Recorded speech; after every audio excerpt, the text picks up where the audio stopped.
My name is Irene Quero and I cordially welcome you into this podcast today, Neue, musik, leben. I have studied classical singing, but now I sing lots of contemporary and experimental music.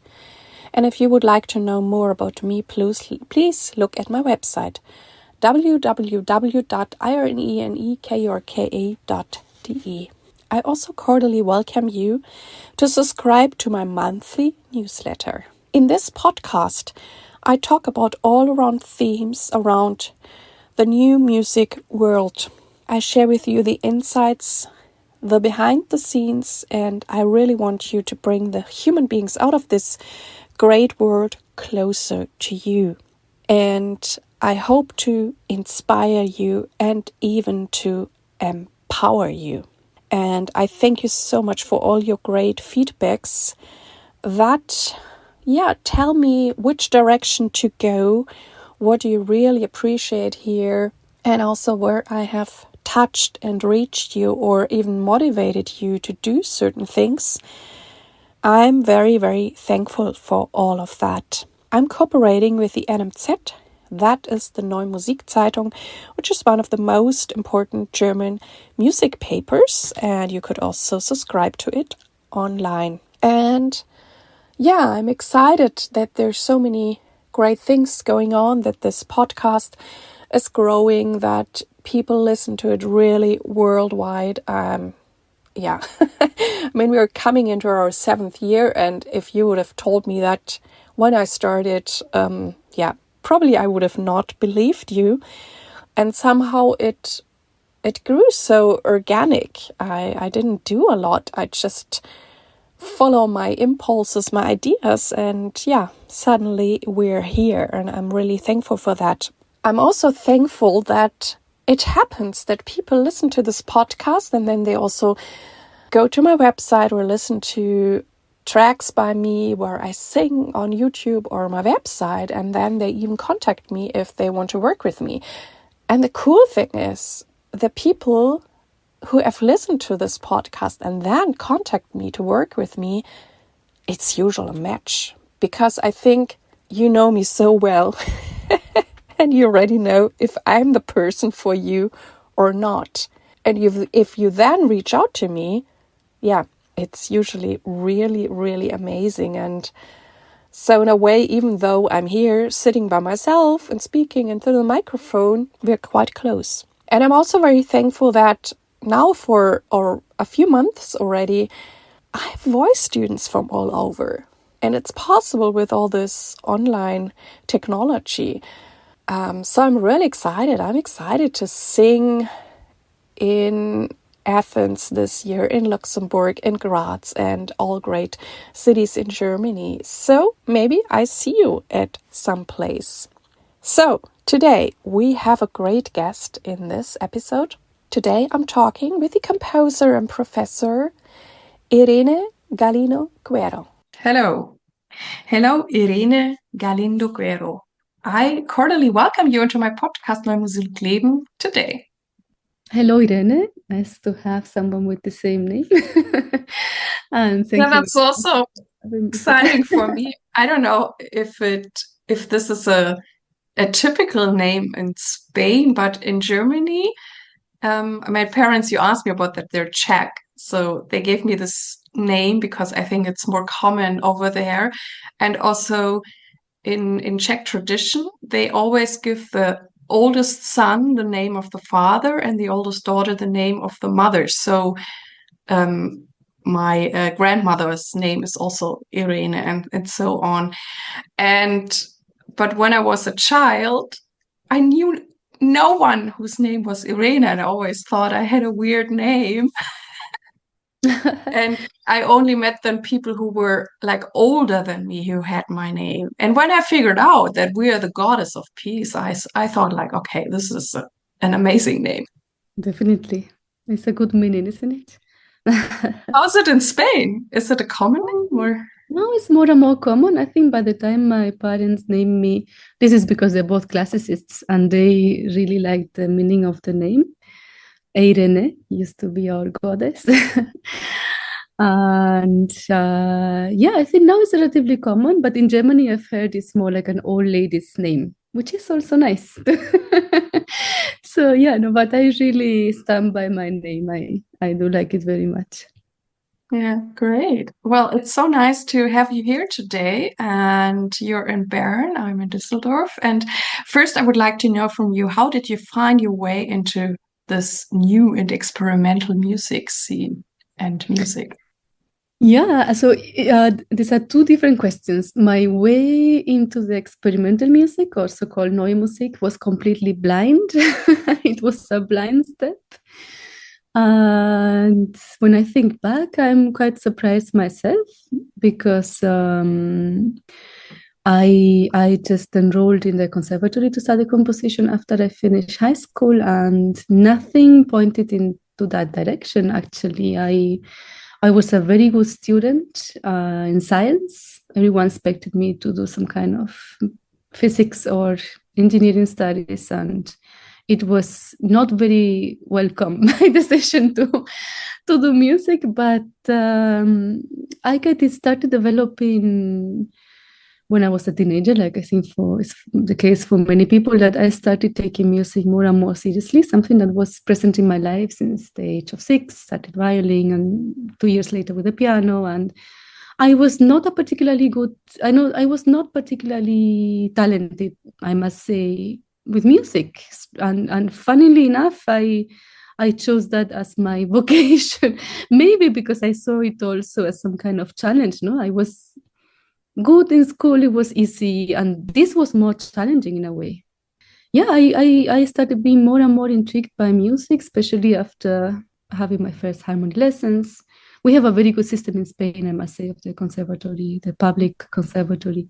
4 years that you start at the age of 8, and then 6 years. And in this time, you also get quite a good foundation in harmony. And I started doing my first compositions just on that year that I also had my abitur, like the last year of high school. And I really fully went for it without really knowing what contemporary music was. I did mention Schoenberg at the Aufnahmeprüfung, at the entry exams, with the hope that they wouldn't ask much more. But I'm really not a very impulsive person, but I had the strong intuition that I must do something that fulfills me in life, and that path would be through music. And I felt somehow very close to written music more than to the stage somehow. So this is what took me there. And so when you went to the conservatory, it suddenly opened up this world and you got to know all those, I don't know, great composer, great pieces. It was quite a shock, to be honest, because I was an avid reader and I was familiarized also with art, but I did not know about the existence really of new music. So I just decided to give myself some time. I think I thought back then I'll give myself a year, because in the beginning everything sounded very similar, which is I think it's a good experience now to think about that helps me a lot to think about the audience for new music, because I was myself at that position. And I just gave myself some time. I thought, okay, I'm just going to completely immerse myself into this world, listen as much as possible, attend as many live concerts as possible, which was challenging because we didn't have so many possibilities in South Spain. But I did some extra trips to Madrid. I remember I went to see Lachman string quartets with Arditi back in 2005 or something like that, 2004 maybe, and I attended the Darmstadt course. And then I did slowly find my way there. Also, it was very important to meet Mauricio Kagel, who did come to Granada back then and presented one concert. And I started to slowly find some true closeness to this world, and then I decided to stay. So that's amazing to jump into something you didn't really know. No, it's strange somehow. It is actually strange. Yeah. So something just pulled you there. What I also find interesting when you mentioned that you were good in science, I think there's some musicians who are also good at science or math. I also have been very good at math. And I could have studied it, but for me it was like to be occupied later on, I don't know, 8 hours or so a day with math. I could not imagine it. I'm like, no, this is not nice. But I could imagine myself being occupied 8 hours at least with music. And so this is why I also choose to study music. Yeah. And I think vocation, things like that happen in a very uncontrollable way. Like parents of the world, be aware that some of these so-called hobbies for your kids, if they get like the bee sting at some point in their life, it's difficult to shake that away. Yeah. It's good, I think. But yeah, I think this comes also unexpectedly, no? In life. And I also read in on your website that you also were into literature and languages. So you have a very wide knowledge about things, not just music.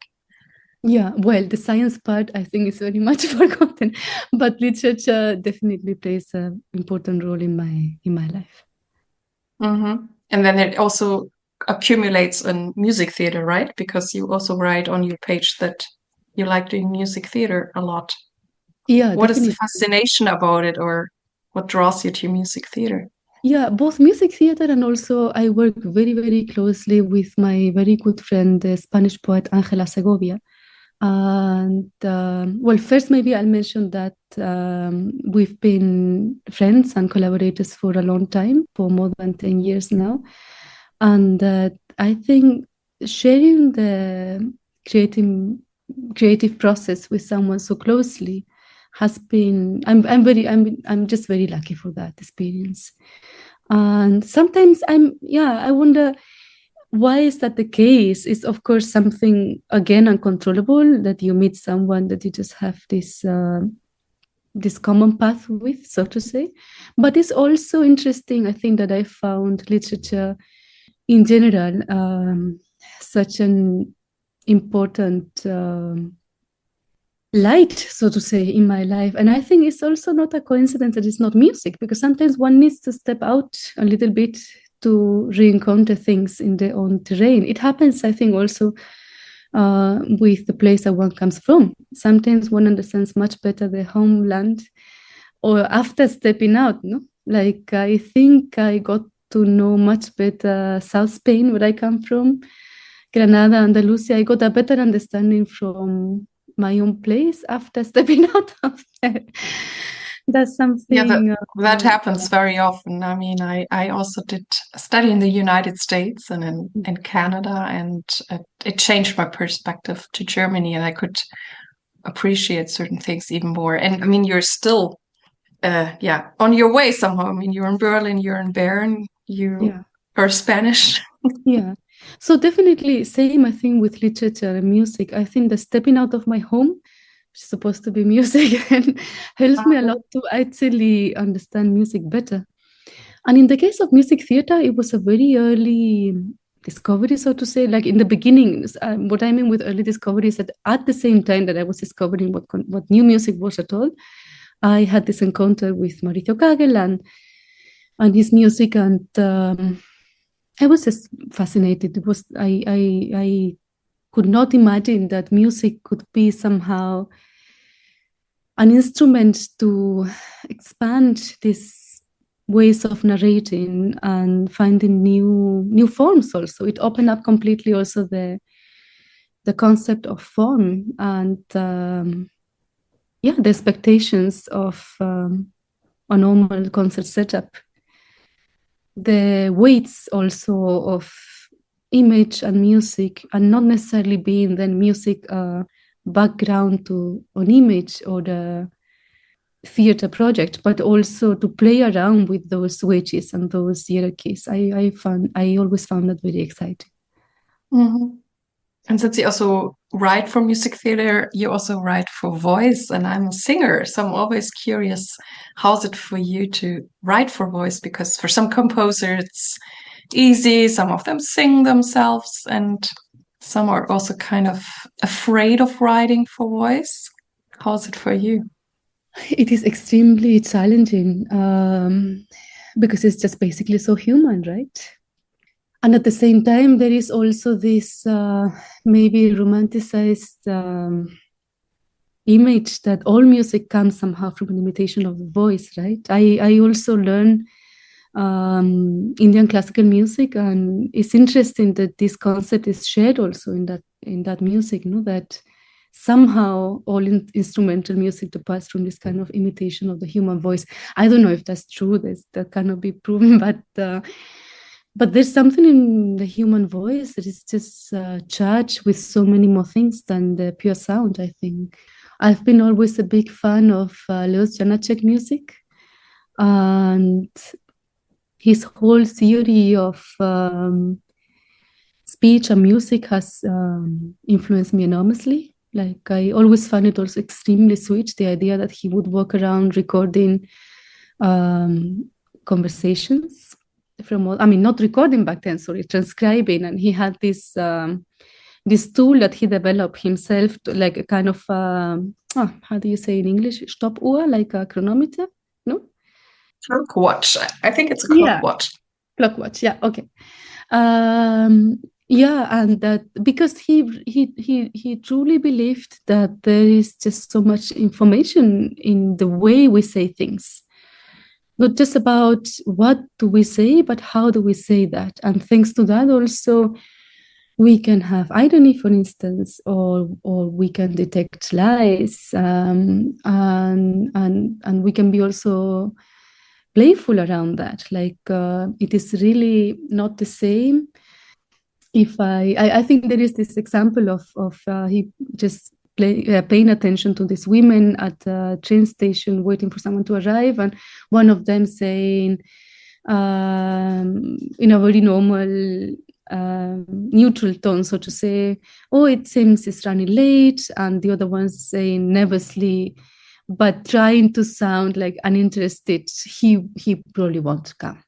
And there is so much emotional information there. If I tell you now, I'm so happy to see you, it's really not the same. So I'm interested in all that partly unconscious also information and deeply emotional information contained into spoken language. And you asked me actually about writing for voice, but I think listening to voices and transcribing myself a lot of spoken and sung voices has been so present in my writing, also in the instrumental writing, that I would say has been really central. And then particularly on writing for voice, it's really challenging. I had this, each of them very different experiences writing for chamber opera contexts. Like my first one was in Madrid, where I could choose my own cast, and I had a mixture of only music singers and lyric singers, opera singers. And then with the opera studio in Hamburg, the Opera Stabile, and then also in Berlin, in the Tischlerei. And it's been every time a completely different experience. But I do feel definitely very close to the voice. Mm. Yeah, it's so many interesting points you touched on. I mean, what we transport with speaking and just also how we're speaking now. And this is also why I enjoy those podcast talks so much, or this is also the feedback I get from the listeners, that we can take time. Not sometimes in radios, things are very cut and edited. And I feel that whatever else is, whatever swinging with us is also transporting and not just the pure information.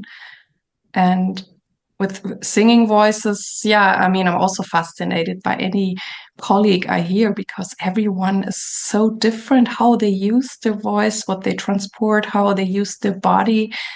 And it's very individual, I think. I mean, no singer is like another. Everyone is so special. And I mean, you also mentioned, I think that probably was it on your website, that music meets language. So this is just what you were talking about, or is there more to this? Yeah, this is what I was trying to describe. And I guess back then, because I was maybe first enthusiastic reader of literature before I was a proper listener. And it's something that I've been developing more and more later on in life. But I guess the first aesthetical experience was more through literature. When I started composing, I also departed from more like, let's say, technical or analytical aspects of literature. And I always found it fascinating how we both could say that both words have a syntax, but what we mean with metrics is something different. What we mean, this is also why actually, yeah, you went to my website, which is really not good, but it's true that there is a sentence standing there, and I think I left it there because it was crucial for me to notice how we refer with the same words to something that is close enough, but actually sometimes not really convergent. So yeah. Yeah. And when you work with the interpreters, what do you appreciate most in them? Do you mean with singers or in general with interpreters? It can be all interpreters, or you can distinguish however you want to answer. Yeah. No, I really, that was so enjoyable when I first arrived to Freiburg to study, that I didn't have that chance in Spain at first. And that was suddenly a whole new world. I do really enjoy so much working directly with people and with the musicians, and I still do that. It's like this summer I had the chance to also meet for the last piece I wrote, a trio for the Trio Amos in Vienna. That was just premiered now in Wien Modern. You know, after many years, one could think like, okay, I've been 20 years writing music. I know these instruments. I have like slowly collected my own dictionary, but every time I did go to Michael Moser's place in Vienna, and we all met, and it was just fantastic to have hours and hours of recordings. I don't always have the chance to do that, but I do really enjoy doing it because it's really an exploration that is done very differently when it's done with other people, and if you have the luxury of having that time.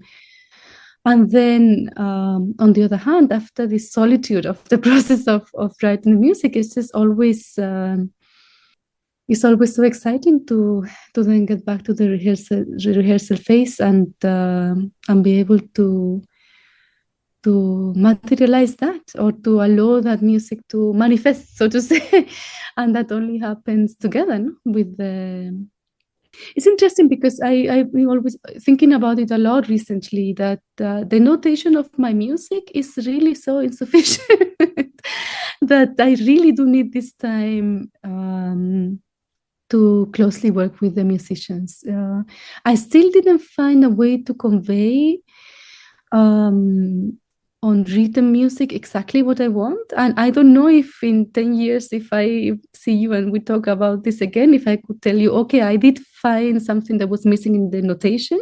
But actually I tend to believe that there is something that can be only communicated while working together, actually.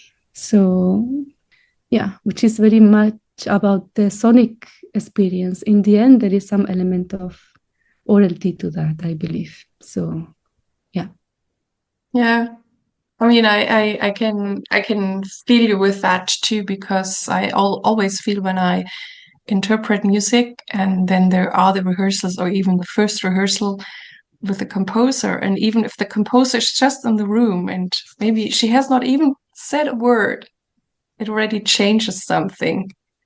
And I also noticed, even though I think some composers are so good in notating things, and I know it's your job to do that, and I know you teach it and all that, and I also still think there are things you cannot notate, and so I'm also feel very privileged that singing contemporary music I can talk to you and we can figure it out together, or you tell me what else is in this music. And no, definitely. And you already mentioned that you studied in Freiburg. How was it then for you coming to Germany, or what are the differences or the common things between Spain and Germany or the music scenes in both countries? It was just such an important experience. It was just a completely life-changing experience to come to Freiburg. To be honest, I just didn't compare it so much with Spain. I just completely tried to absorb every day as much as possible. I was completely delighted to have that opportunity. It was a jolly time. It was really a very, very good time. And I'm just so thankful that I encountered this. I had really good teachers, Cornelius Wehr, Matthias Spallinger, and later on in Cologne, Johannes Schönhorn,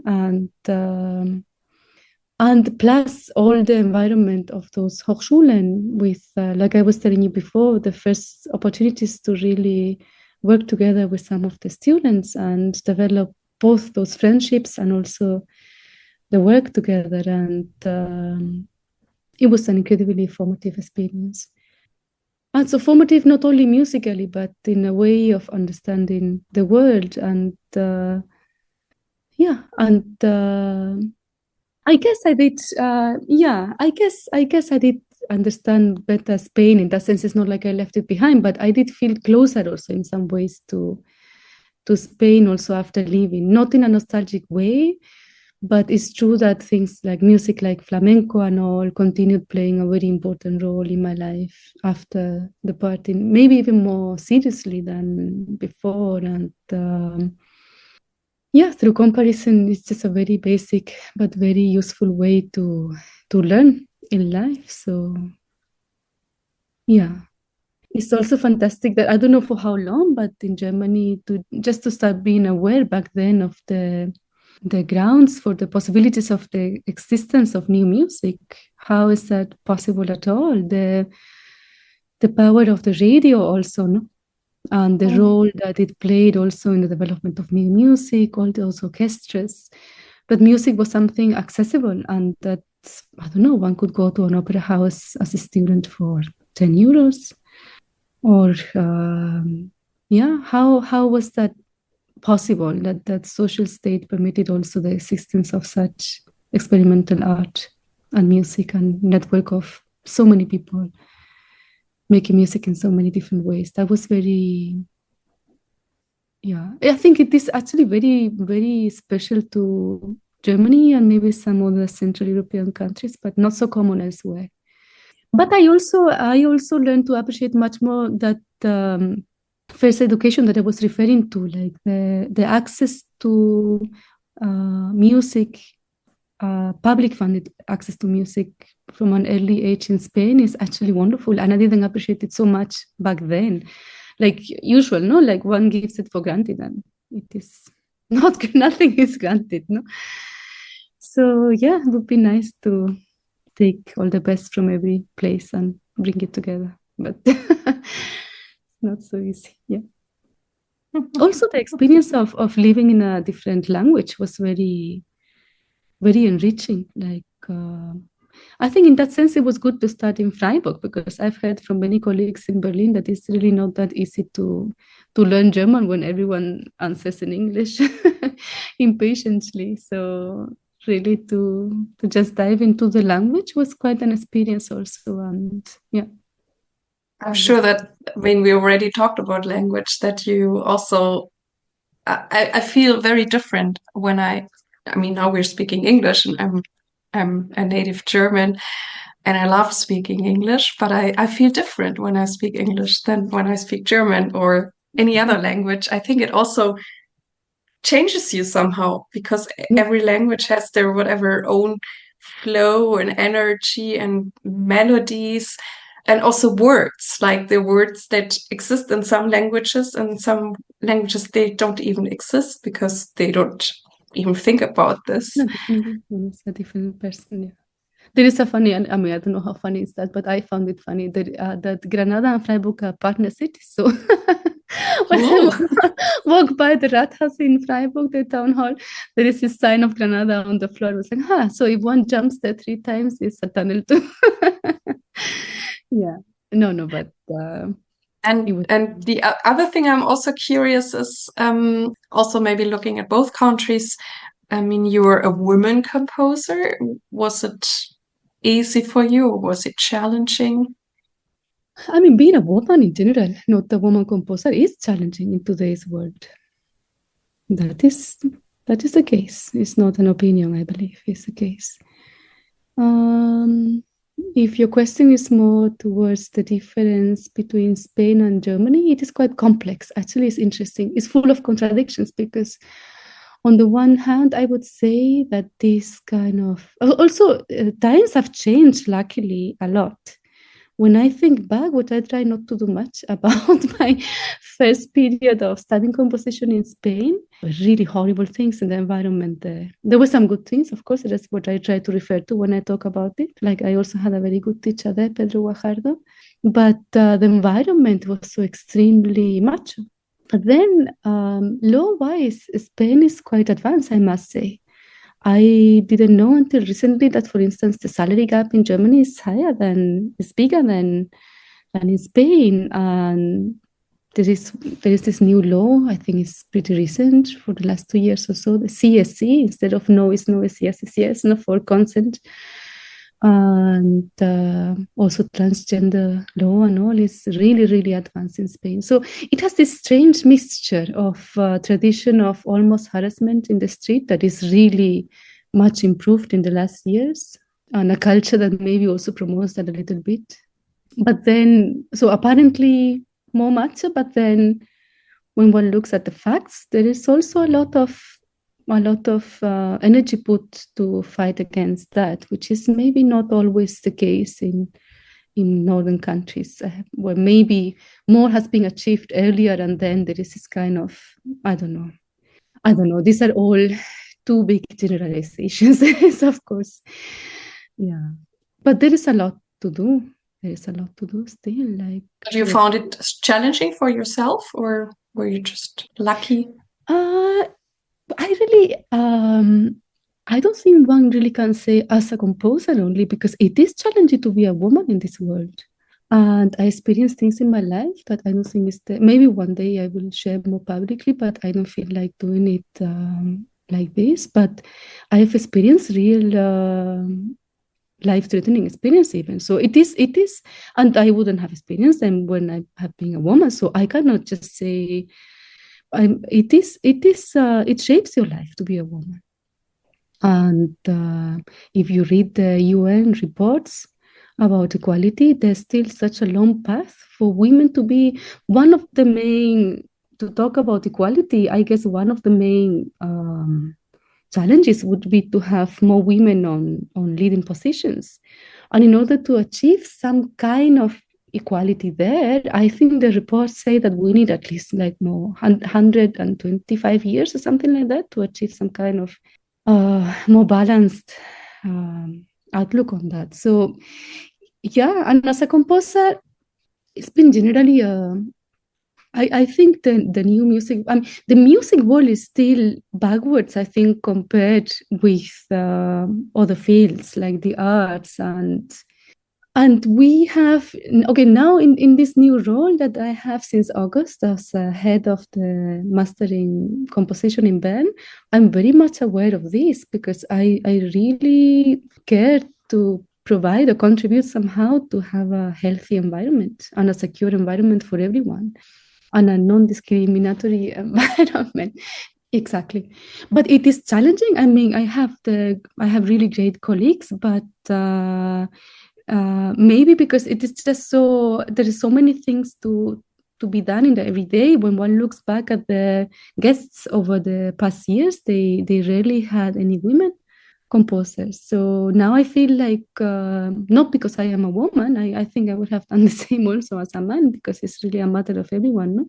But one of my first duties here is to try and bring in some more equality in that sense. And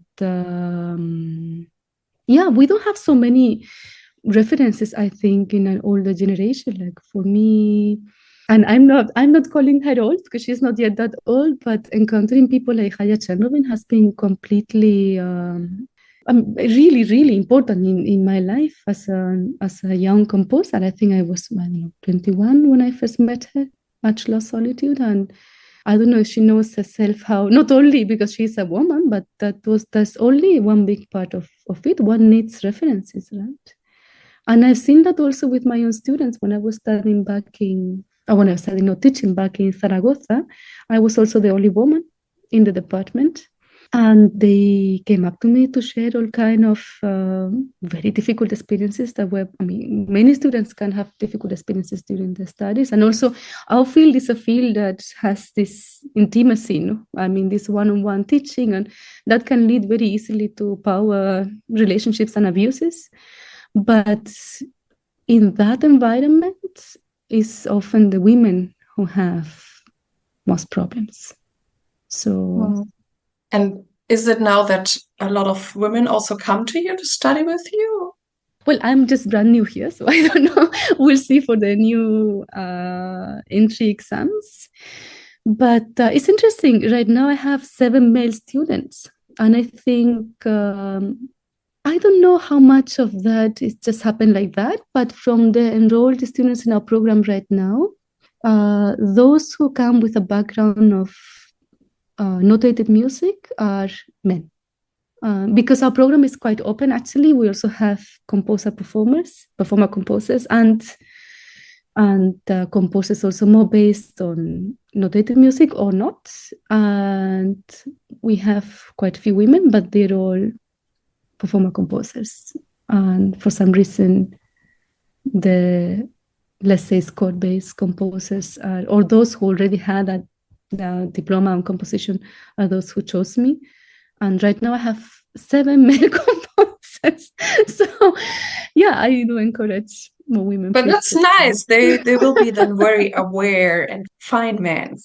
What is that? Sorry, I didn't understand what you mean. When they study with you, they will become very aware and find men, and that's good. Well, you know what? I'm a mother of a boy, so when I heard about the gender during the pregnancy, my first thought was, okay, this is now he's not going to be an asshole. This is actually what I thought. And recently I've actually read a book by a Iranian German journalist, Sheila Beyat, who actually thought the same. And this is so interesting. I think it is somehow, in the end of the day, is of course not my responsibility either as a mother or as a teacher, no? But of course we can contribute. This is also, as a mother, of course, obviously, and for young adults, we also have definitely some influence, and in the end of the day, that's also like the basics of politics, right? An exchange and a dialogue, and of course, I don't aim to bring in my ideology here, but if I can at least contribute to have a healthy and a fair environment, I think that's also part of my duty, as big as a duty, or maybe bigger than helping these young composers to write better scores. Yeah, I got more and more aware, especially by talking in this podcast with all those composition people, or also composition teachers, professors, that your lessons are so holistic. And I think now voice lessons became also more holistic, but when I was studying voice, it was just the only important thing was my voice. Nobody cared anything else about me, how I felt, or if it was easy or difficult, or was challenging me. And when I hear you sometimes talk about composition classes, I'm kind of jealous. I'm like, oh, I should take that too. It sounds great. But this is how it is. And you're composing, you're teaching, you're a mother, and you're doing so many things. Do you have a certain approach how you structure your day, or do time management, or are you more like the free-floating person, or do you have any advice for us what works especially well for you? Well, this is really challenging right now, because I literally feel like I'm 3 people in one. It's very challenging. To find a balance there. I don't think one can even talk about priorities or compare motherhood with being a composer, because I mean, one cannot prioritize that. It's just two completely different things. And I just know I just want to do it as good as possible. But I think I have to accept that it is basically impossible to do the three things up to the standards that I imagine. So I think one helpful thing is maybe to really focus on the present. So, for instance, not to think about what am I missing from my child right now while being in bed, or how am I not putting him to sleep or whatever. Or also not to be thinking about how am I not composing right now while I'm playing with him, but really try to enjoy also, not just focus and do the best at every moment, but also try to enjoy it. Like when I'm teaching, not try to think, oh no, I have this deadline and I just want to go home and finish, because then what's the point? It's not going to help me or the student that I have in front of me. And actually that sort of, so to say, new knowledge came to me through my son also, that at some point early on I left to the side as much as I could that kind of pressure, and I just really completely allowed myself to just play again and enjoy it also, and think, no, these next 3 hours I'm here playing. And that's not so much of an advice, but I think in a way it helps to just see the present, be very much at the present, and try not to, because those thoughts about what one should be doing, that definitely doesn't help. No, not at all. But I think if I mean your child taught you to be in the present moment, I mean, you're a hero for me. Yeah, but then of course, lack of sleep. I'm not as good with lack of sleep like other friends who I admire, but also I admire them, but then I also know how much they suffer. Like this is why I really don't want to romanticize that. Like for a long while, I was really like reassuring this very good friend of mine I was telling you about, this poet, because she would tell me, no, I just don't sleep at night. I just, when my son sleeps, I write. And I used to think like, wow, I thought, maybe I don't like music as much because that doesn't keep me awake. I need to sleep also at some point. But no, I mean, my friend, after 3 years of this kind of sustained attempt to be a mother and to continue writing, she also fell sick. So I think we also should try to not romanticize in general what we do, in that idea of the perfect mother, the perfect composer. Is the perfect composer a caricature of a genius? And we actually don't know how Beethoven really was. It's like, I think this image of the romantic genius did so much harm to everyone in so many senses. No? Yeah, I'm glad that we're letting go of so many things that cause us pressure, how we should be and all that, and that we can let go, and maybe it's different or easier. Yeah. I don't know. I mean, we're all in the process and trying to figure it out somehow. Yeah. And do things both with joy and with respect. Like I really love this gesture that they do actually with not so much ceremony. As I mentioned before, I do learn Indian music since 2012 or so, and when I have lessons with my Guruji, with my teacher, I basically spend the day there with them, with him and his family. And they really, without a lot of, it doesn't look so ritualistic, but they do light up a candle for the goddess Saraswati, the goddess of music. And they do small puja, or basically, but if not the puja, at least they do light up the candle. And by the sunset and sunrise, like before they start practicing.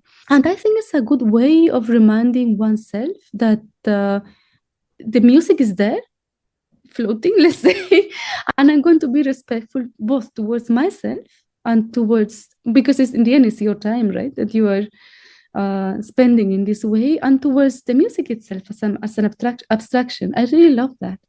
To think, okay, I'm just going to at least try to be focused and do what I do with purpose, and with that being there very much as attentive and sensitively as possible. So that generally in life, I guess, is a good thing to keep in mind. Not always possible, because we're always reminded of what's to come, no? But anyway. And I mean, we kind of touched it already, but what does it mean for you to be true to yourself or authentic in this music business? And how do you keep true to yourself? Okay, so I think the words music and business should be as much as possible separated, because really those are two different things. One thing is music and one thing is business. And I think no one is going to do a great deal of a business with music anyway. So I guess it's more a question really of survival. And I also feel now the responsibility of trying to also accompany to a certain extent also these young composers in the path. And it's not easy because there is not one path, right? After studying composition and entering the professional world. I think one should really remain true to oneself, and that's easier said than done. I see now sometimes it's really good to be teaching, because it connects me again also with some memories also from that period of my life, and I do remember the urgency of finding my voice. And at some point, I did forget about that. And I think then is when I started finding my voice. But I do understand. I do understand why they're desperately looking for that, because they very early on understand that if they are not very peculiar and unique, it's such a hard field anyway, that they are not going to make it. But one just needs so much time to develop. There are no shortcuts. So I think this is a bit of a, I don't know if it's a funny thing to say, but somehow it should not be too goal-oriented. The goal should be just that discovery itself. But of course, it does not sound very pragmatical, what I'm saying. But I do believe that the true development in music has to happen in that way. It cannot be forced. Mm-hmm. And then one has to, as a parallel activity, so to say, also find ways, and that's really, really challenging. And I have the feeling it's going to become even more challenging in the future. I don't want to be pessimistic, but I think we still have here in Switzerland or Germany quite a few opportunities for young artists, state-funded also, like residencies. But I mean, they are all in danger. Like, see all this recently, these cuts announced by the Berliner Senat. I don't know what's going to happen actually if all that falls apart, because I think there are still things in our society which should remain unproductive. Otherwise, yeah, I don't know how it would look like if everything what we humans do has to have that kind of fake reason of existence of productivity and profit. So yeah, this is why I think one should remain also active, not only in their own table and at the desk and composing, and of course that needs its own space and peace and focus, but one should remain active as a citizen also in whenever political interventions we can have, not only voting but also in the exchange with others. But I don't think there is like a business model to be followed here. I think one should really just be very honest and spend a lot of time with music and be a little patient and not force things. And then there's this other parallel, very hard path to figure out, which is how to support oneself, financially. And what does then success mean for you? I don't really know, actually. I don't really know. For us, I guess in music making is very particular, because we do need the other, unless a writer, right? As a writer, one can have a life project of your work. I don't fully believe that one can do that in isolation, because it drinks back from the world and your experiences and how the language itself develops. We don't speak the same as 10 years ago. That's also an interesting thing, going back now for the holidays in Spain. Every time I'm back, I see some slightly different expressions that are trend and they don't even notice that they do that. Language is also in constant evolution. But no, in the case of music, we of course need the as composers, although there are of course many performer composers, including in our school, but which is interesting. Some students see that as a disadvantage, to be dependent on others, and I see it as a wonderful opportunity. So success would be, I guess, but that's again something that one cannot force. But I think one is successful if maybe has, and this doesn't happen also just by chance, but by being very much there and aware and open, I guess, some kind of openness that allows to develop those relationships to others, that the music is in the end able to stand there, no? And success, I don't know if what is really anerkennung, like how do you say that in English? Like acknowledgement or appreciation. Yeah, I don't know. We will go back to the question of also the audience in new music, because it's also such a particular audience. I think there is some kind of inner peace that one knows and feels if one feels is in the correct path. I would associate that to success, actually. But of course, there are so many elements to take into account there. Yeah, I cannot really answer that question. Many artists whose work we consider really a canon nowadays were miserable as human beings. So I don't know if that's a success. So hard to say. And is there anything that drives you forward, or do you have a vision? Yeah, definitely. It's a very kind of invisible vision.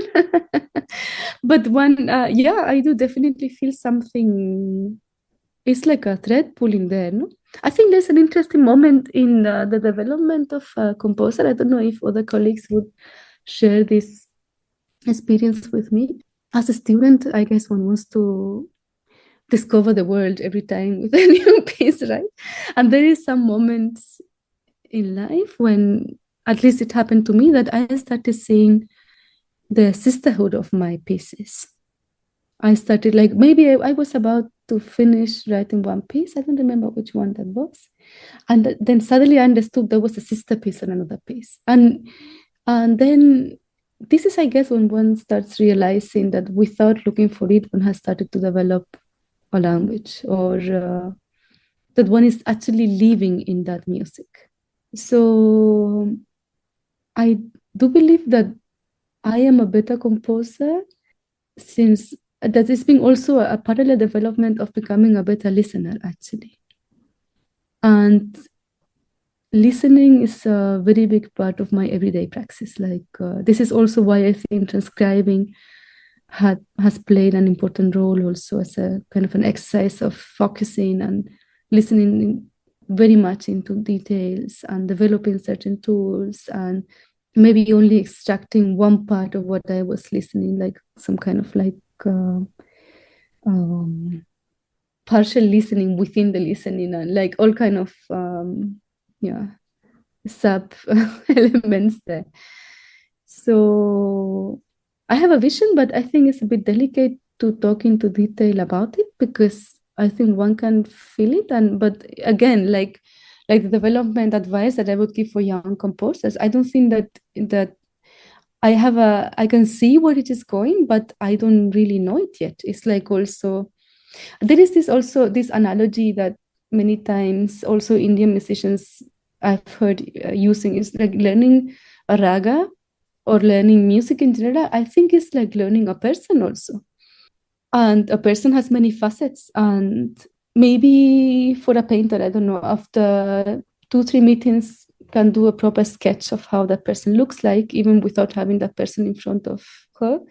But maybe it's that person only in one context, and this person eventually behaves in a different way in another context. So, and I don't know, if I have a relationship with someone, I assume that both that person and I will change. So I also couldn't, I can maybe imagine, for example, I was telling you about the beautiful friendship with my friend, the poet. I can very well imagine that in 10 years it will remain a very strong friendship. But I cannot exactly, and I can have a vision of that relationship in the future, but I cannot exactly say how it will be. And I think that's also the case with music. And I think it's good generally, it sounds a bit esoteric maybe, but it's good to embrace the unknown.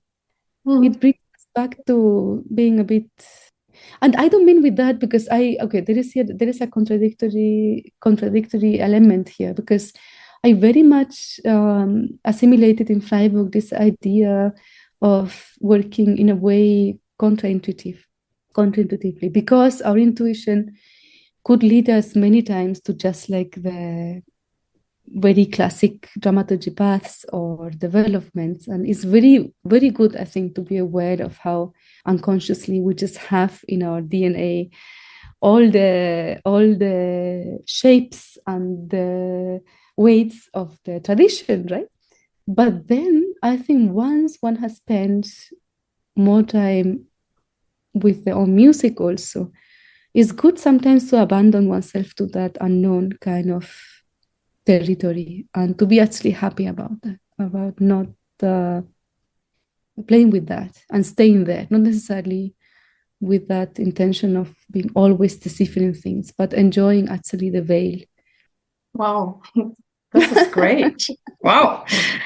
We're actually at the last question, and my last question for you is, which tip would you like to give young artists?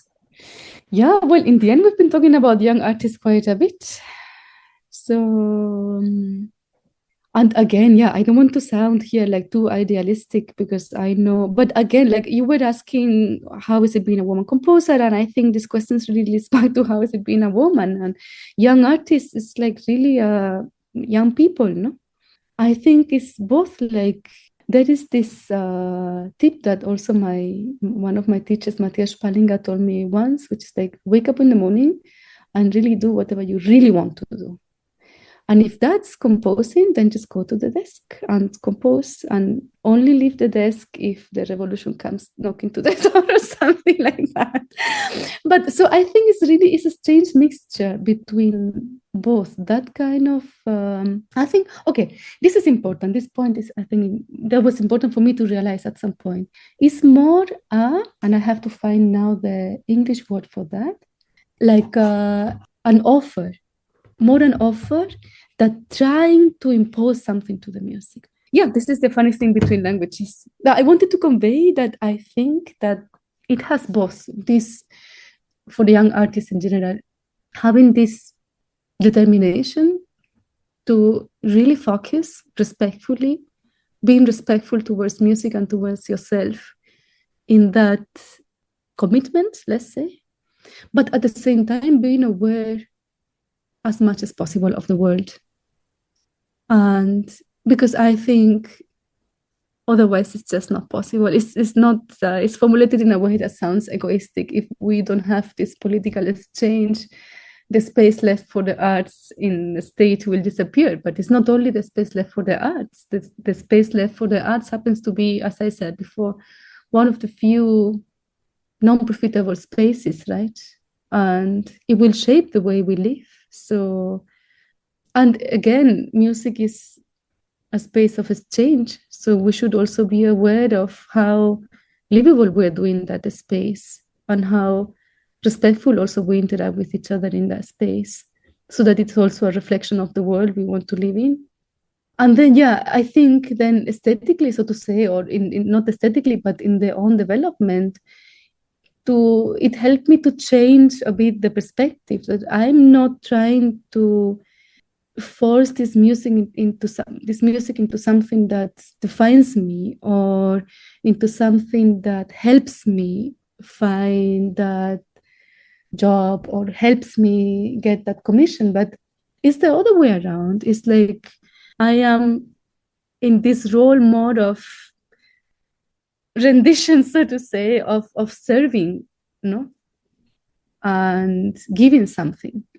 So, and maybe then music will start to to manifest, so to say, or to arise, or to, I hope I could more or less express what I wanted to say with that.